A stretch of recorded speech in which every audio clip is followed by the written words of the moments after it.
Ministerio Jesucristo, Rey y Señor, con el licenciado José Arroyo.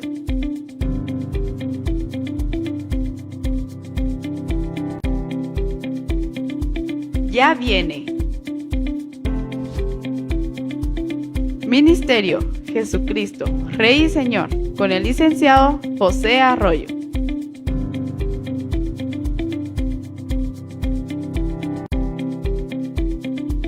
Ya viene. Ministerio Jesucristo, Rey y Señor, con el licenciado José Arroyo.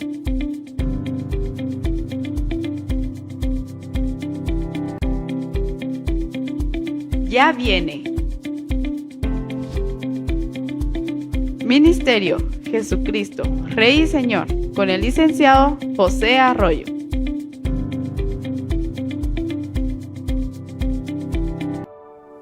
Muy buenas tardes, nuevamente estamos acá para estudiar, meditar y comentar la palabra de Dios en el Ministerio Jesucristo Rey y Señor.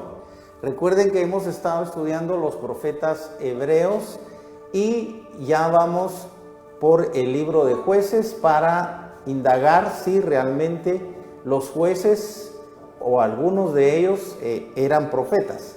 Vimos ya el capítulo dedicado a Débora y Barak y la escritura nos demuestra que Débora era profetisa porque la escritura misma lo dice, le da el título a Débora de profetisa.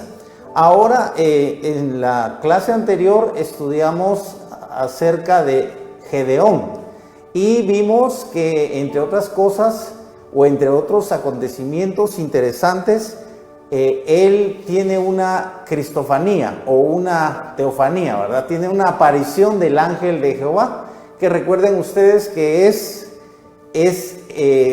no es un ángel de parte de Jehová, sino que es el ángel de Jehová, que es uno de los nombres que se le da en el Antiguo Testamento a la manifestación de Dios. Entonces, ¿cómo sabemos que Dios mismo le dice a Moisés que nunca nadie lo ha visto jamás? O sea, que Dios le dice a Moisés que tampoco lo puede ver ningún hombre porque no hay hombre que lo vea y viva. Entonces, cualquier hombre que vea a Dios automáticamente morirá. Y en el Antiguo Testamento, por supuesto, después del libro de Jueces, en el libro del profeta Isaías, ustedes recuerdan que cuando Isaías es llevado al cielo ante el trono de Dios, Isaías exclama: ay de mí que soy muerto, porque he visto a Jehová, el Señor de los ejércitos, ¿verdad? Pero por supuesto Isaías no muere, y también lo que él ve es una teofanía, ¿verdad? Es una manifestación de Dios, pero es la manifestación que Dios le permite ver en ese momento, ¿verdad? Que es nada menos que el Señor sentado en su trono divino. Acá estamos estudiando en el libro de Jueces la vida de Gedeón, y recuerden que habíamos llegado más o menos al momento en el que él tiene que ir a la batalla. Pero antes de ir a la batalla, lo interesante es que el Señor le habla a Gedeón, porque se le comienza a manifestar, como estamos diciendo, en la aparición del ángel de Jehová. Recuerden que se le aparece el ángel de Dios, o se le aparece Dios en forma de ángel, ¿verdad? Se puede decir también que esa es una definición del significado de ángel de Jehová, una aparición de Dios en forma de ángel, ¿verdad? Entonces es una manifestación, pero parece ser que no era o no fue para Gedeón una manifestación divina, en el sentido de que él no vio ningún resplandor, no vio, digamos, algo, por así decirlo, sobrenatural, entre comillas. Porque recuerden que Gedeón llegó con el ángel de Jehová y le pregunta si él es un guerrero que está del lado del pueblo de Israel o es enemigo. Y entonces es cuando el ángel le dice: no, yo soy enviado de Jehová y soy el general del ejército de Jehová. Le das, por así decirlo, su rango. Y entonces Gedeón entiende que se trata de una persona divina, porque recuerden que le ofrece una ofrenda, y le ofrece esa ofrenda, y Gedeón está muy consciente de que eso no se puede ofrecer a ningún hombre, ¿verdad? En este caso, él específicamente le pide permiso para ir a preparar la ofrenda, y le prepara un cabrito y le prepara panes, parece que sin levadura, ¿verdad? Porque ahí dice que panes ácimos, y se los lleva. Y recuerden que el ángel de Jehová le dice, bueno, entonces el cabrito ponlo ahí en la piedra y vierte el caldo, porque le llevó caldo, parece. Entonces dice que el ángel de Jehová tocó la ofrenda que había llevado Gedeón, y el fuego la consumió, o sea, brotó así de la nada, milagrosamente, fuego, y consumió la ofrenda de Gedeón. A raíz de eso, entonces Gedeón es ya, por así decirlo, nombrado como libertador en ese momento, porque estaban en guerra con los madianitas. De hecho, los madianitas, ustedes saben, por lo que hemos estudiado, y todos los que ya conocen esta historia, los madianitas ya los habían esclavizado en cierta forma, ¿verdad? No precisamente que los tuvieran con cadenas, pero los madianitas eran el pueblo que, por así decirlo, tenía autoridad sobre el pueblo de Israel, porque como era más numeroso, dice que llegaban y se llevaban todo, ¿verdad? Se llevaban las cosechas, tanto que Gedeón tenía que esconder las cosechas. Vimos en la clase anterior que una de las órdenes que Dios le da a Gedeón, la primera orden, es que debe derribar los ídolos. Hay unos ídolos de Baal y otros de Astarot, parece, y él los destruye. De hecho, utiliza la madera, porque parece que eran esculturas de madera. Utiliza la madera de la diosa Astarot para hacer el fuego y quemar completamente esos ídolos, porque son abominables, ¿verdad? Toda forma de idolátrica, toda forma de ídolo es abominable delante de Dios. Entonces, acá ya estamos en un punto en el que Gedeón va a la batalla con 300 hombres, pero hay un pasaje interesante en el capítulo 7, donde el Señor le habla a Gedeón, y dijo Yahvé a Gedeón: el pueblo que tienes contigo es muy numeroso. Aquí estamos en el momento en el que el Señor le está diciendo a Gedeón cuántas personas deben ir a la batalla. Le dice: el pueblo que tienes contigo es muy numeroso para que yo entregue a Madián en su mano. No sea que Israel se enaltezca contra mí y diga: mi mano me ha salvado. Ahora, antes de la batalla, porque esta es la estrategia que Dios le da para elegir al pueblo. Y recuerden que para elegir al ejército, de los que habían ido, él en primer lugar les despide a todos aquellos que tengan temor. Les dice literalmente: los que tengan miedo de pelear, váyanse. Y dice que se van como 22,000. Entonces quedan todavía 10,000, y de esos 10,000 el Señor solo elige a 300. Recuerden que los ponen a beber, y unos se hincan a beber y otros se acuestan y lamen el agua, obviamente con la lengua, y entonces esos 300 son los que eligen para ir con Gedeón. Pero antes de la batalla también ocurre algo interesante. En el verso 9 del capítulo 7, que es donde el Señor mismo le confirma a Gedeón que ya Dios va a darle la victoria. Dice en el verso 9: y sucedió aquella noche que Yahvé le dijo. Fíjense bien, es muy importante porque estamos viendo si realmente Gedeón es un profeta también. Y en este caso Gedeón está ocupando una posición militar, ¿verdad? De un grado militar. Él prácticamente se constituye en el general del ejército del pueblo de Israel, porque él al final termina liderando este ejército. Y ven que él gana la batalla solo con 300 hombres, porque Dios le dio esa instrucción, ¿verdad? Entonces él está actuando proféticamente, pero no con mensajes proféticos, sino con actos proféticos. Entonces, podemos considerar que el hecho de que Dios te hable y te pida que hagas algo, no que digas algo, no que lleves un mensaje, sino que Dios te da una instrucción y tú la sigues, tú la efectúas, tú la llevas a cabo y entonces estás actuando como un profeta, porque la característica es, o lo que caracteriza a un profeta es que en primer lugar Dios le habla, o sea, escucha la voz de Dios.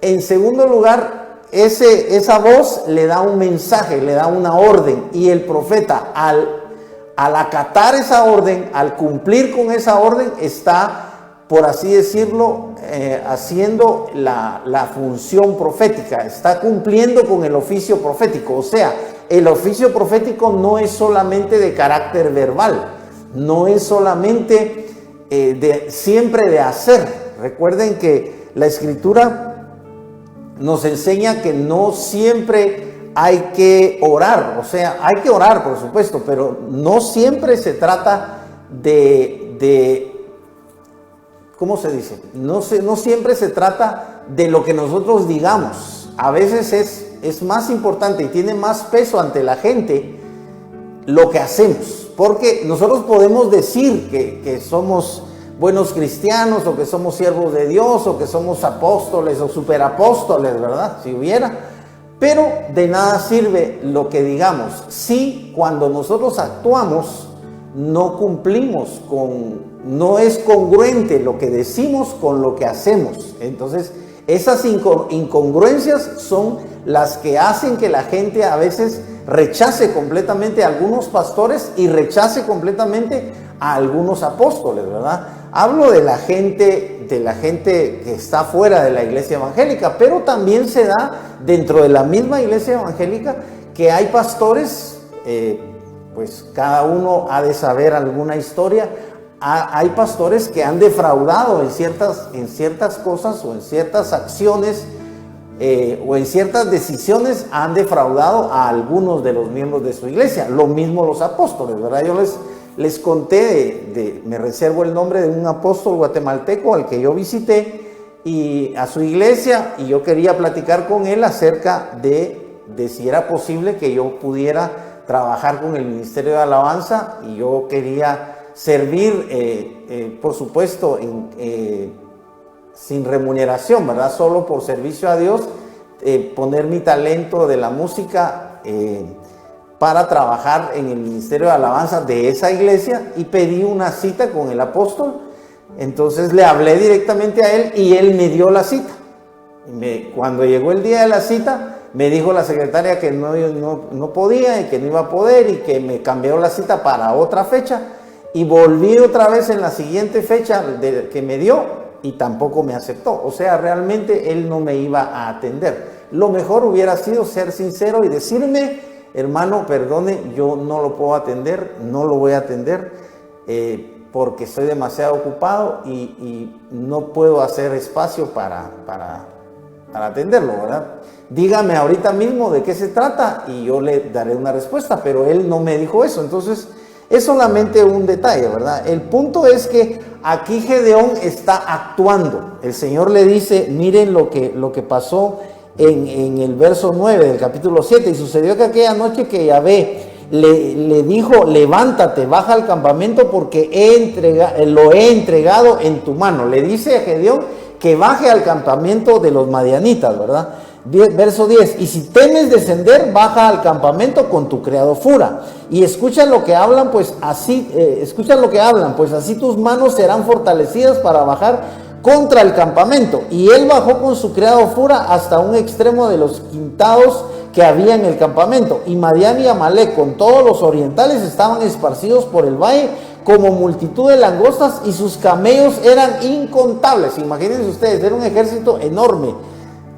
No sé si de 100,000 hombres, no dice aquí de cuánto, como la arena que está en la orilla del mar. Y aquí que cuando llegó Gedeón, un hombre estaba relatando a su compañero un sueño y decía: mira, acabo de soñar un sueño, veía un pan de cebada que rodaba hasta el campamento de Madián y llegó hasta la tienda y la golpeó de tal manera que cayó. La trastornó de arriba abajo de tal modo que la tienda colapsó. Y su compañero respondió y dijo: esto no es otra cosa sino la espada de Gedeón, hijo de Joás, varón de Israel. Elohim ha entregado en su mano a Madián y a todo el campamento. O sea, aquí los propios madianitas, 2 soldados, se ponen a platicar y uno le cuenta el sueño al otro y el otro de una vez lo interpreta y le dice: lo que pasa es que Jehová, porque aquí le llaman Elohim, ¿verdad? Elohim, Elohim, el Señor Elohim ha entregado en su mano a Madián y a todo el campamento. Y sucedió, verso 15, que cuando Gedeón oyó el relato del sueño con su interpretación, se postró y regresó al campamento de Israel y dijo: levantaos, porque Yahvé ha entregado en vuestra mano el campamento de Madián. Aquí está profetizando Gedeón, fíjense bien, porque él les está diciendo, después de lo que escucha, les dice: Jehová, fíjense bien, dice: levantaos, porque Yahvé, o Jehová, o Dios, ¿verdad?, ha entregado en vuestra mano el campamento de Madián. O sea, está hablando en tiempo pasado, ha entregado. Dios ya te ha dado, Dios ya te ha concedido, pero en ese momento, en ese preciso momento, en ese instante, si hubieran tenido reloj y hubieran visto que eran las 10 de la noche, por ejemplo, o las 12 de la noche, no sé a qué hora fue él al campamento, pero les dice, les profetiza que ya fue entregado el enemigo. Dice: levantaos, porque ya había entregado en vuestra mano el campamento de Madián. Por supuesto, él ya tenía listos a los 300 y vemos que él con estos 300, recuerdan ustedes que estos 300 tenían antorchas dentro de unas tinajas, y era para que las antorchas pudieran estar encendidas, pero a su vez no se pudieran ver, ¿verdad? Porque las tinajas servían de pantalla, pero de una pantalla gruesa que no permitían que se viera la antorcha. Y la instrucción, recuerden que fue que ellos tenían que, cuando Gedeón les dijera, tenían que quebrar las antorchas y entonces, quebrar las vasijas o las vasijas de barro y entonces ya se veían las antorchas y debían gritar por Gedeón y por Jehová, ¿verdad? Y entonces el Señor mismo trastornó a todos los madianitas, y eran tantos miles, que ellos se turbaron y se mataron entre sí. O sea, ahí Dios destruyó a estos enemigos. Vamos a ver, dice en el capítulo 8 es donde, antes vamos a ver en el capítulo 8, pero verso 15, la venganza de Gedeón, ¿verdad? Entonces Gedeón gana la batalla y hay un momento en el que él dice que se venga de los de Sucot. Es en el verso 15 al 17, dice el capítulo 8. Y llegando ante los hombres de Sucot, les dijo: mirad a Seba y a Salmuna, acerca de quienes os mofasteis de mí, diciendo: está ya en tu poder la mano de Seba y de Salmuna, para que demos pan a los hombres cansados. Porque recuerden que en un momento dado, Gedeón en la batalla estaba cansado y pidió pan, y estos personajes son los enemigos. Pero los mismos de Sucot le preguntaron que si ya realmente había vencido a los enemigos, que eran los reyes Seba y Salmuna, y como él no los había vencido, entonces ingratamente no le quisieron dar pan. O sea, eso fue una injusticia. Está ya en tu poder en tu poder la mano de Seba y de Salmuna, para que demos pan a tus hombres cansados. Y tomó a los ancianos de la ciudad y azotó con espinos y abrojos del desierto a los varones de Sucot. Esa fue la venganza, porque él estaba cansado, estaban peleando, porque tuvieron que pelear, ¿verdad? Dios los libró de los enemigos, pero de todas formas ellos tuvieron que pelear. Y aquí está él cumpliendo una venganza, porque ellos le negaron el pan. O sea, fue una injusticia. Ahora vemos en el verso 11 Gedeón mata a estos dos enemigos.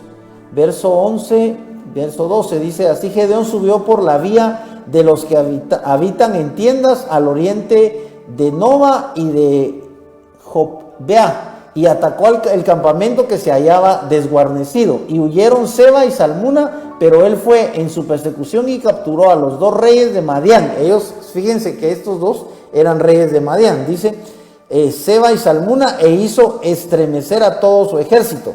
Y volviendo de la batalla por la cuesta de Ares, Gedeón, hijo de Joás, prendió e interrogó a un joven de los de Sucot, el cual le dio por escrito los nombres de los principales de Sucot y de sus ancianos 77 varones. Esos son los que después fueron azotados, ¿verdad? Pero él ya había capturado a estos dos reyes, Seba y Salmuna, de los madianitas. Vean en el capítulo siempre 8, pero verso 22, lo que hace el pueblo a raíz de que Gedeón vence, ¿verdad? Porque Dios estaba con él, y Dios, recuerden que le habló y le explicó todo lo que Gedeón tenía que hacer, ¿verdad?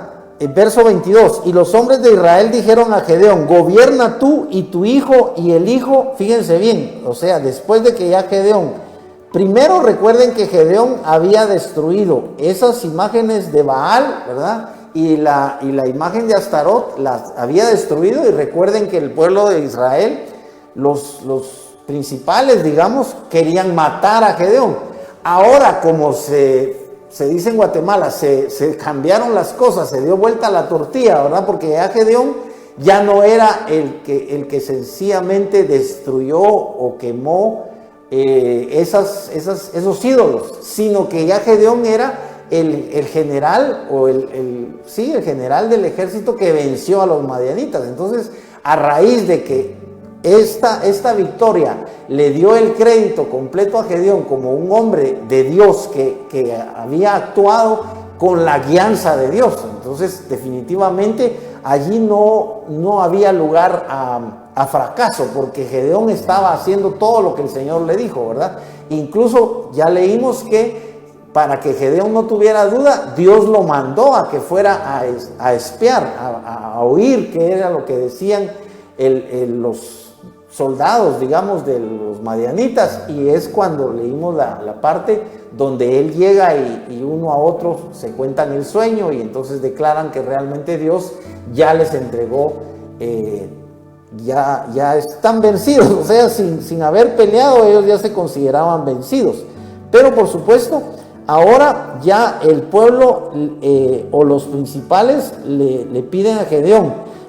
Verso 23, pero Gedeón respondió: yo no gobernaré sobre vosotros, ni mi hijo gobernará sobre vosotros, Yahvé gobernará sobre vosotros. Miren qué interesante esta actitud, que también podríamos decir que es la actitud de un profeta, porque el profeta, como vamos a ver más adelante en la vida del profeta Samuel, no es el que gobierna. El profeta simplemente es un emisario, es un portavoz de Dios. El que gobierna es Dios. Pero ya sabemos que en la época del profeta Samuel, el pueblo ya no quiso que Dios los gobernara, sino el pueblo quería un gobernante real entre comillas, ¿verdad? Porque Dios es más real que todos nosotros. La Biblia dice que las cosas que no se ven son eternas, que las cosas que se ven son temporales, pero las que no se ven son eternas. Entonces, todas las cosas que nosotros vemos, nosotros pensamos que esas son las cosas reales, y la Biblia no lo considera así. Para la Biblia, las cosas reales, las cosas que son eternas, son las cosas invisibles. Y en este sentido, Dios, que es invisible, Él es el único que realmente es eterno, y es el único que ha estado desde la eternidad y seguirá estando por la eternidad. O sea, es probable que la Tierra llegue a su fin, como dicen los científicos, ¿verdad? Piensan los científicos que la Tierra al fin, por así decirlo, se va a destruir, ¿verdad? No se sabe si a través de una tercera guerra mundial, o algunos tienen la teoría de que es probable que en algún momento caiga otro meteorito de dimensiones enormes, y eso provoque la destrucción del planeta Tierra. Pero la Escritura sí habla de que los elementos arderán. Y la Escritura habla, ustedes saben, de cielos nuevos y tierra nueva. O sea, sí hay un momento, bueno, ese no es el tema, ¿verdad? Pero sí hay un momento en el que la Biblia le pone fin a la historia de la humanidad. Por supuesto que en el contexto bíblico es el principio del reinado de Cristo, ¿verdad?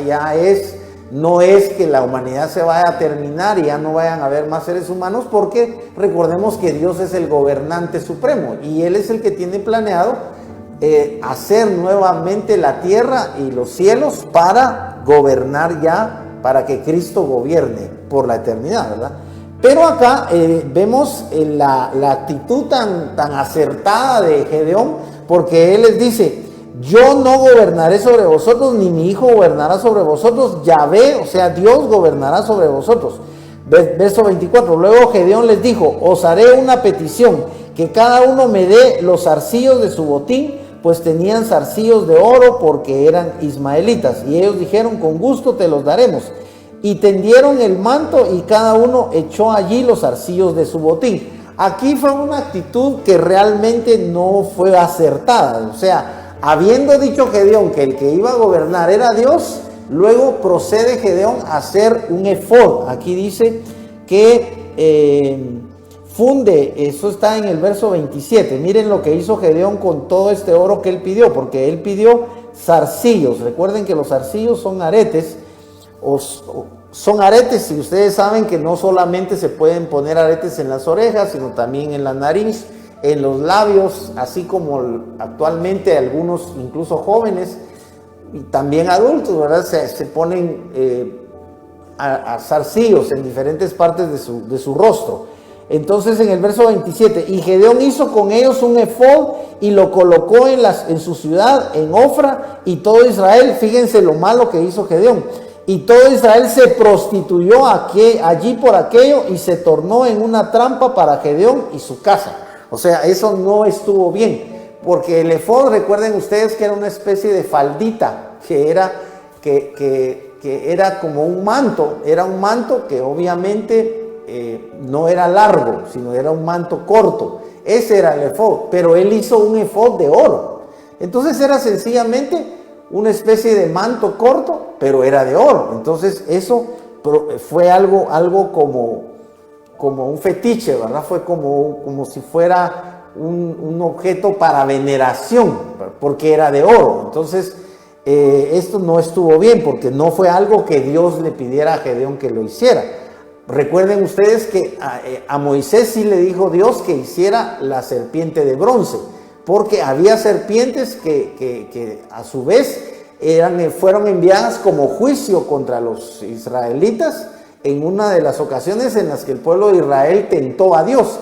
Y entonces cuando Moisés clama a Dios porque hay muchas serpientes y están matando al pueblo, a muchas personas del pueblo, entonces el Señor le dice a Moisés que él debe hacer una serpiente de bronce. Y todo aquel que sea mordido por una serpiente, cuando vea la serpiente de bronce, será sano. Entonces, esto era diferente, porque aquí Gedeón no recibió ninguna orden de parte de Dios. Por eso es algo que es muy importante que tenga en cuenta un profeta. Si alguien tiene el deseo de servir a Dios en este ministerio, por supuesto puede desearlo, porque el apóstol Pablo dice: anhelad los mejores dones, pero sobre todo que profeticéis. O sea, esto es completamente bíblico. Si tú tienes el deseo de ser profeta, de ser usado por Dios en el ministerio profético o en el don de profecía, tú lo puedes pedir, pero no puedes lanzarte simplemente a profetizar en el nombre de Dios si no has recibido de parte de Dios ese don, ¿verdad? Porque la profecía es un don. En la Escritura, parece que en Corintios está donde explica los dones. Y entonces también en Efesios habla de los dones que Dios ha dado, pero se habla específicamente de que hay 9 dones del Espíritu, y dentro de esos dones está el don de profecía, ¿verdad? Entonces esto es pues bíblicamente es una recomendación que hace el apóstol Pablo.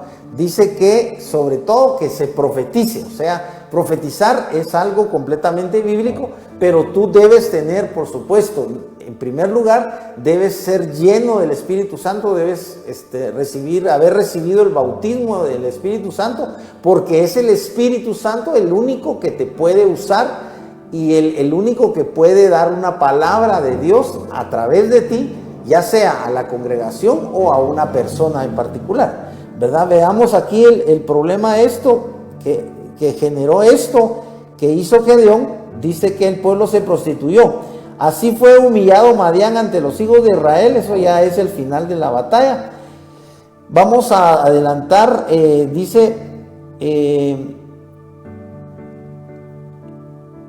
bueno, entonces prácticamente aquí estamos finalizando con la historia de Gedeón, porque en el capítulo 8, verso 30, y tuvo Gedeón 70 hijos salidos de su muslo, porque tenía muchas mujeres. O sea, podemos ver acá que esta era una época en la que no había ninguna prohibición respecto de la poligamia. O sea, estamos hablando de una época en la que no estaba prohibido que el hombre tuviera muchas mujeres. Esto se debe a que recuerden ustedes que esta es la cultura hebrea que está viviendo en la región de Palestina, ¿verdad? Que es prácticamente el área del Asia, ¿verdad?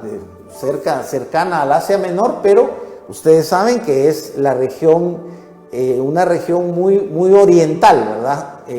De Europa, ya es Eurasia, ¿verdad? Es la parte del principio del Asia, ¿verdad? Entonces, estamos hablando de culturas completamente diferentes a las culturas orientales. Estamos hablando, occidentales. Estamos hablando de las culturas orientales, ¿verdad?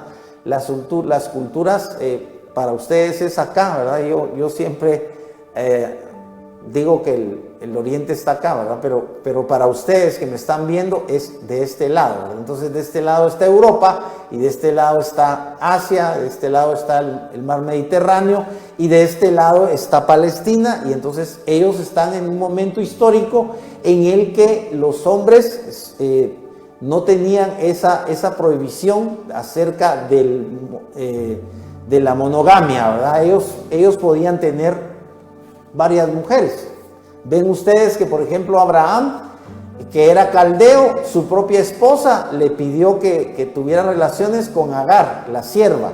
Y entonces Moisés lo hizo y Dios no lo castigó por eso. Entonces después, más adelante, vamos a ver que, por ejemplo, el rey David tuvo varias mujeres, y luego el hijo del rey David, que era Salomón, ustedes saben que llegó a tener 700 esposas y 300 concubinas.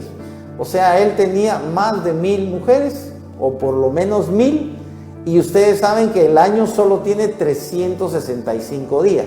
Entonces, más o menos él podía ver a cada esposa una vez cada 3 años. Podía estar con una mujer diferente una vez cada 3 años en la intimidad.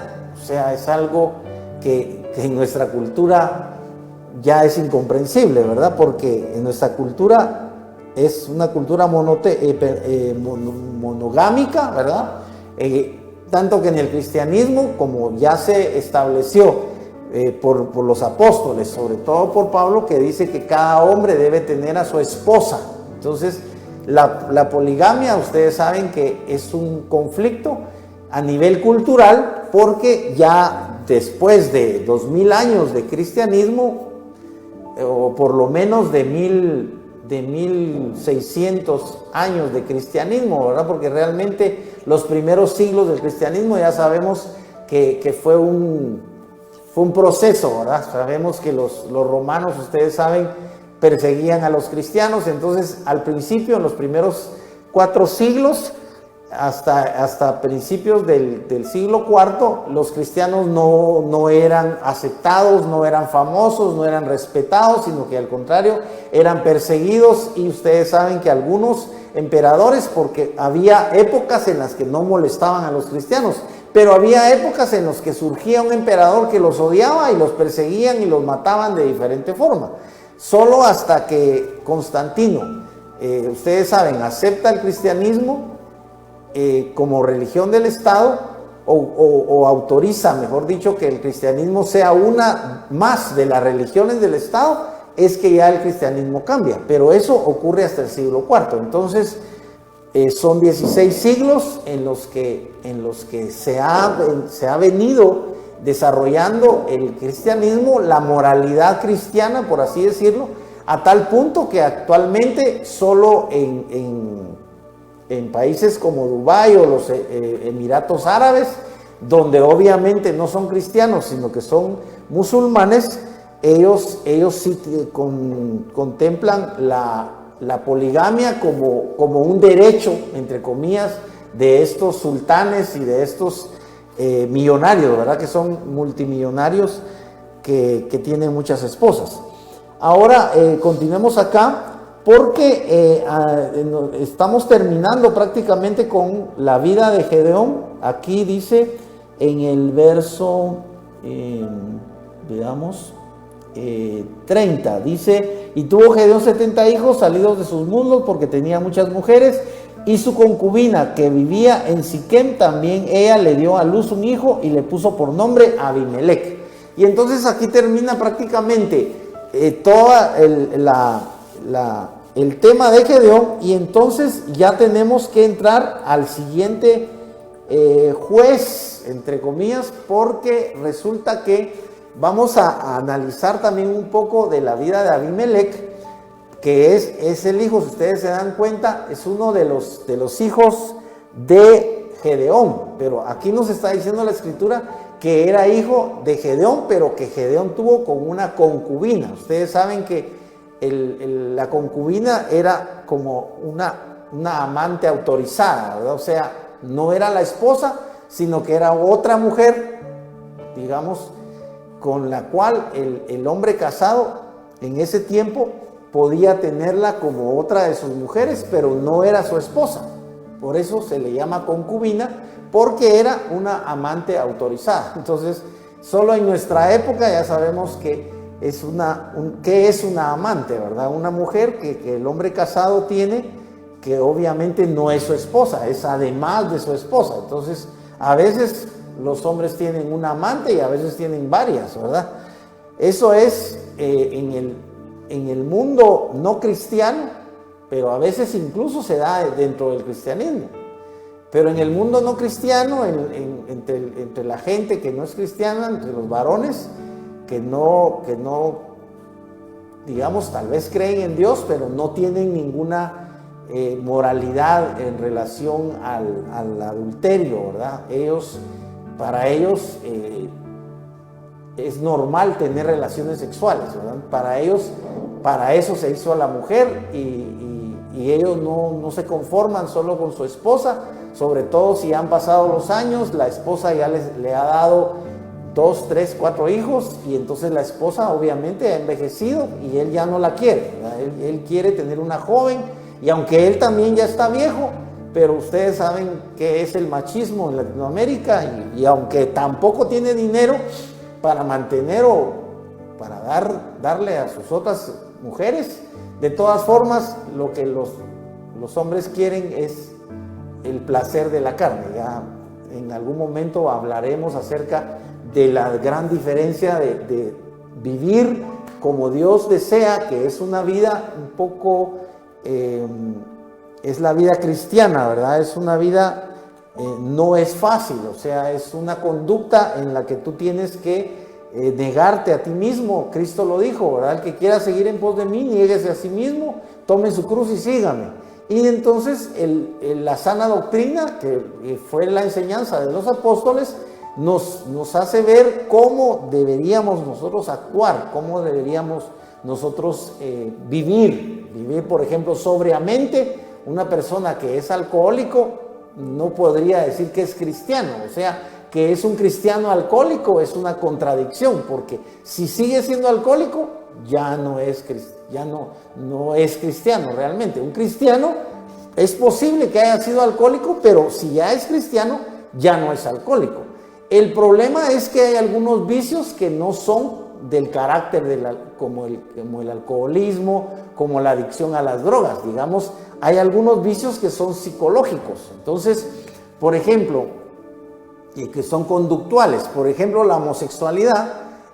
Ustedes saben que estamos en una era o estamos en una etapa histórica en que muchos países están promoviendo la libertad de género. Entonces quieren que las mismas leyes respalden la libertad de género, y ustedes saben qué significa eso, y es en resumen que según los que respaldan la libertad de género, el homosexual tiene derecho a ser homosexual y la lesbiana tiene derecho a ser lesbiana, y no tiene por qué sufrir críticas y no tiene por qué sufrir entre comillas, ¿verdad? Que lo insulten o que lo presionen o que lo nieguen un trabajo porque es homosexual o porque es incluso los transgéneros, ¿verdad? O sea, personas que son físicamente hombres, que quieren ser mujeres y se visten como mujeres, pero físicamente son hombres, o al revés, que son mujeres, pero ellas quieren ser hombres. Entonces se visten como hombre y a veces hasta se operan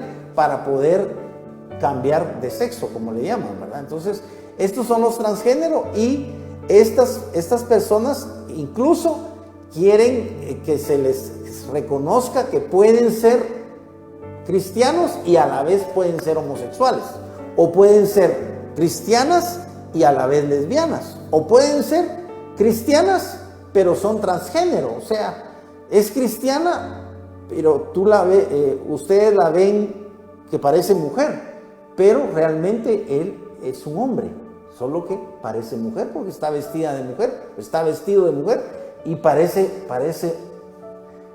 hombre, pero físicamente es una mujer. El problema es que son transgénero y de todas formas quieren ser cristianas. Esto es algo sumamente complejo, ¿verdad? Porque detrás de este fenómeno de la libertad de género, el problema es que están legalizándolo, y eso es uno de los temores. Por ejemplo, ya ofrecí que no hay que hablar de política, pero dicen que ese es uno de los temores que tienen con el candidato que ustedes saben que está próximo a definirse quién va a ser el presidente o la presidente de Guatemala, y no saben si definitivamente va a quedar el personaje que temen que él le va a apoyar este asunto de la libertad de género. Pero esos solo son comentarios en relación a la política de Guatemala. Ahora, para terminar, porque ya se nos fue el tiempo, ahora vamos a comenzar a estudiar la vida de Abimelec, y vamos a ver que aquí Abimelec no es para nada un profeta. Sin embargo, está aquí en el libro de Jueces porque él sí gobernó, porque estamos viendo que el libro de Jueces es un libro ¿cómo se dice? Es un libro, es una etapa, es un libro que habla de una etapa de la historia del pueblo de Israel de 350 años previo a la monarquía. Ustedes saben que la monarquía comienza con Saúl, ¿verdad? Que fue el primer rey, y a partir de él hubo muchos más reyes, ¿verdad? Actualmente, por supuesto, ya no se trata de ningún rey, sino ya hay un presidente, pero en ese tiempo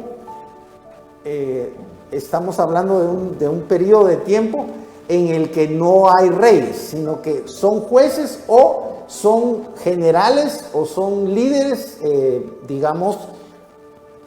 los que gobiernan al pueblo de Israel. Y dentro de ellos solo vamos a ver el gran pecado de Abimelec, el pecado que él cometió para convertirse en el líder, y ya solo les expongo eso y terminamos.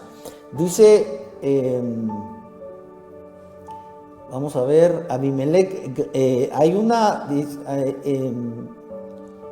dice Gaal anuncia, vamos a ver, Abimelec y Gaal entablan batalla. Está en el capítulo 9, pero antes, vamos a ver, dice, aquí está, es en el verso 4. Miren lo que dice el capítulo 9 y verso 4, estamos en el libro de Reyes, Y vamos a ver aquí lo primero que hace Abimelec para convertirse en rey o en gobernante. Y del templo de Baal Berit le dieron 70 ciclos de plata, con los cuales Abimelec contrató hombres ociosos y vagabundos que lo siguieron. Vamos a ver, verso 3. Refirieron pues los hermanos de su madre todas estas palabras acerca de él en oídos de todos los hombres de Siquem, y el corazón de ellos se inclinó tras Abimelec, pues decían: es nuestro hermano.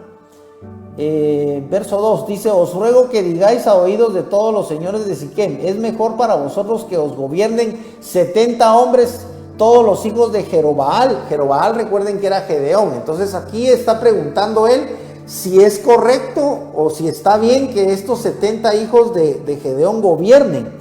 Dice: es mejor para vosotros que os gobiernen 70 hombres, todos los hijos de Jerobaal, o que os gobierne un solo varón. Recordad también que yo soy vuestro hueso y vuestra carne. Miren la forma en la que está hablando Abimelec a esta gente. Y del pueblo de Baal Berit le dieron 70 ciclos de plata, con los cuales Abimelec contrató hombres ociosos y vagabundos que lo siguieron. Luego fue a casa de su padre en Ofra, y sobre una misma piedra, miren lo que hizo Abimelec, sobre una misma piedra mató a sus hermanos, los hijos de Jerobaal, o sea, los hijos de Gedeón, que eran 70 varones, salvo Jotam, el hijo menor de Jerobaal, porque se escondió. O sea, solo uno quedó, mató 69. Imagínense ustedes, mató 69 y eran sus hermanos, solo que hermanos de padre, ¿verdad? Porque él era hijo, ya vimos que era hijo de una concubina de Gedeón. Dice, entonces todos los vecinos de Siquem y todos los de Bet Milo se reunieron y fueron e hicieron que Abimelec gobernara como rey junto a la encina del pilar erigido en Siquem. O sea, realmente ya le están dando la categoría de rey, ¿se dan cuenta? O sea, ellos ya lo consideran un rey. Prácticamente se podría decir que el libro de Reyes es un libro, perdón, el libro de Jueces es un libro que narra acerca de algunos personajes que fueron jueces y que fueron profetas, y también de algunos personajes que no fueron profetas pero fueron reyes, como está pasando acá. Nos está diciendo que se reunieron y fueron e hicieron que Abimelec gobernara como rey junto a la encina del pilar erigido en Siquem. Cuando se lo declararon a Jotam, fue y se puso en la cumbre del monte Gerizim, y alzando su voz clamó y les dijo. Fíjense, con esto voy a terminar, lo que dijo el único hijo que quedó vivo, el único hijo que no fue asesinado por Abimelec. Escuchadme, señores de Siquem, para que escuche Elohim, o sea, escuche el Señor. Fueron una vez los árboles a ungir sobre ellos rey, y dijeron al olivo: reina sobre nosotros. Pero les dijo el olivo: dejaré mi aceite con el cual Elohim y los hombres son honrados para mecerme por encima de los árboles. Miren qué interesante la analogía, pero lo interesante y literariamente hablando, lo hermoso de esto es que es un poema o una forma, una historia poética. Entonces los árboles dijeron a la higuera: ven tú, reina sobre nosotros. Pero la higuera les dijo: dejaré mi dulzura y mi buen fruto para mecerme por encima de los árboles. Fíjense qué interesante la analogía que está diciendo Jotam. Dijeron luego los árboles a la vid: ven tú, reina sobre nosotros. Y la vid les respondió: dejaré mi mosto que alegra a Elohim y a los hombres para mecerme por encima de los árboles. Entonces todos los árboles dijeron a la zarza. Miren qué interesante, porque según esta analogía, esa zarza es Abimelec, ¿verdad? Ven tú, reina sobre nosotros. Y la zarza dijo a los árboles: si en verdad queréis ungirme por rey sobre vosotros, venid y refugiaros bajo mi sombra. De lo contrario saldrá fuego de la zarza y devorará los cedros del Líbano. Entonces acá terminamos, pero vamos a continuar estudiando lo que pasa con Abimelec, que desde ya vamos a ver que no fue un profeta. O sea, Abimelec vemos que fue un personaje terrible que estuvo dispuesto a asesinar a 69 hombres que eran sus hermanastros para gobernar, y vemos aquí que él lo hizo y solo uno, que es Jotam, se libró. Vamos a dar gracias infinitas a Dios por este tiempo, Padre, en el nombre de Jesús te damos muchísimas gracias, Señor, porque tú nos permites estudiar tu palabra.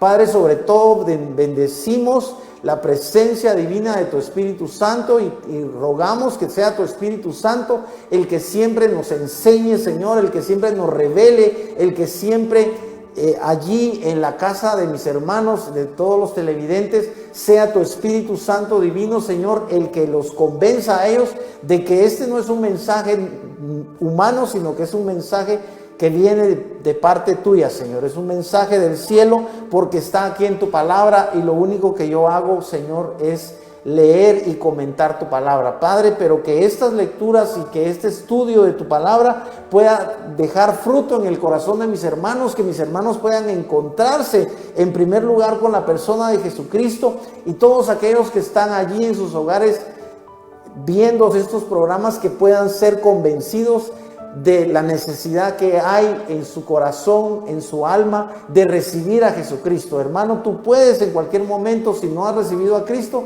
abrir tu corazón, entregar tu alma, entregar tu ser completo a Jesucristo. Padre, en el nombre de Jesús oramos por toda la necesidad que haya en los hogares de mis hermanos, Señor.